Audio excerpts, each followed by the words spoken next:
It's your boy Indian Guno in the house, back with another bang on video. But ladies and gentlemen, unbelievable and freaking news for you guys. So the first news that's actually hitting us, Lucas Podolski, ladies and gentlemen, has joined Antalya Spor. Yes, ladies and gentlemen, he was given a hero's welcome at the airport by their fans in Antalya ahead of a move. And all the best, Lucas. Lovely, lovely. I mean, the fans are superb, and he was happy. So I think the player is happy. That means you need to understand that he's respected at the club. But moving on.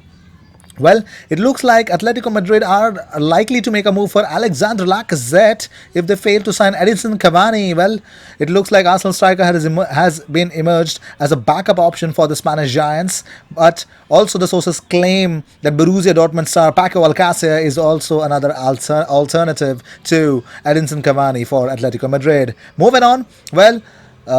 Talking about Eddie Nketiah, here's what he actually posted after the game yesterday. He says, "Lots to learn from today's game, but what a great feeling to be back home. Thank you for the wonderful reception. On to the next." Moving on.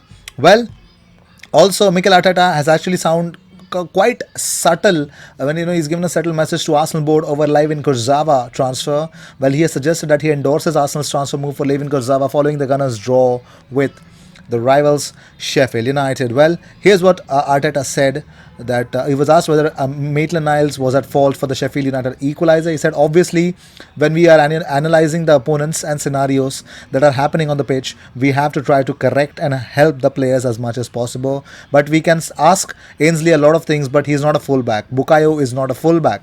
They're trying to adapt as quickly as possible, and they try to help the team as much as possible to do that. But these things are going to happen. Well, he was pressed on Arsenal's plans for the rest of the transfer window. He said the circumstances are changing daily because we keep having more and more injuries and suspensions. We are there in the market. We are looking for options who can help us improve and give us more stability in certain areas, but it's still early to say anything.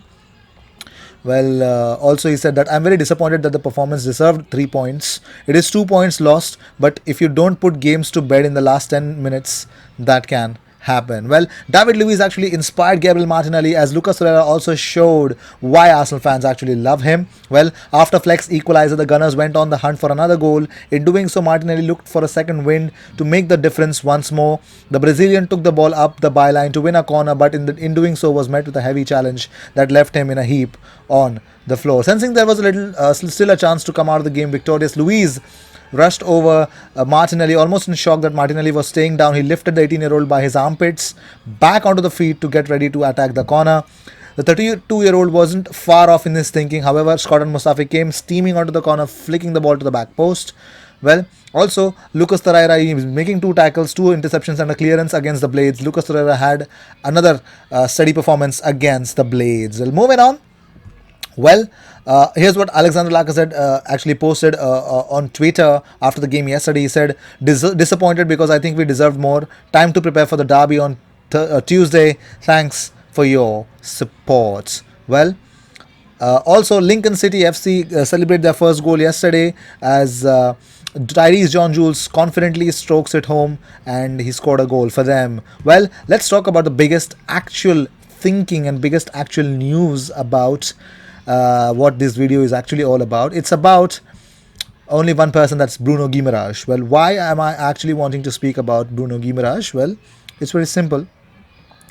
Well, the problem is that Arsenal, with whom the players' representatives had a meeting last Friday, they want to acquire 100% of the rights for Bruno Guimaraes, not least because the rules in English football prevent clubs from registering sliced reinforcements. And Arsenal will have to trigger the 40, to get his 100%, rights of the player. Arsenal have to trigger 40 million euros release clause, and the new interested parties are expected to emerge also in the coming days.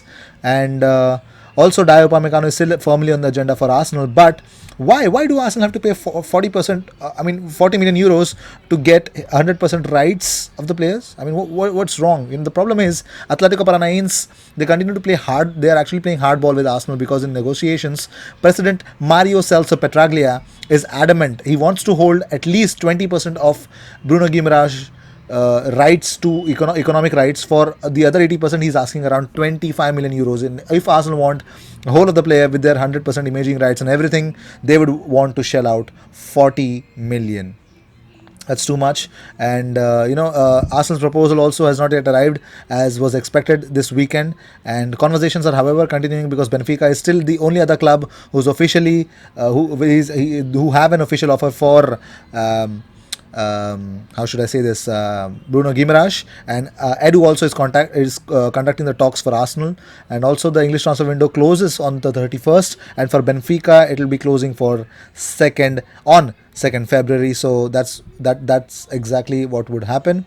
So that's that. So these were the news of the day. I hope you enjoyed whatever came your way. All the views and news and everything about Arsenal comes on this platform every single day, twice. So make sure you subscribe and hit that bell icon. When you do that, you get 2 videos about Arsenal every single day. I will see you in my next video. Until then, cheers.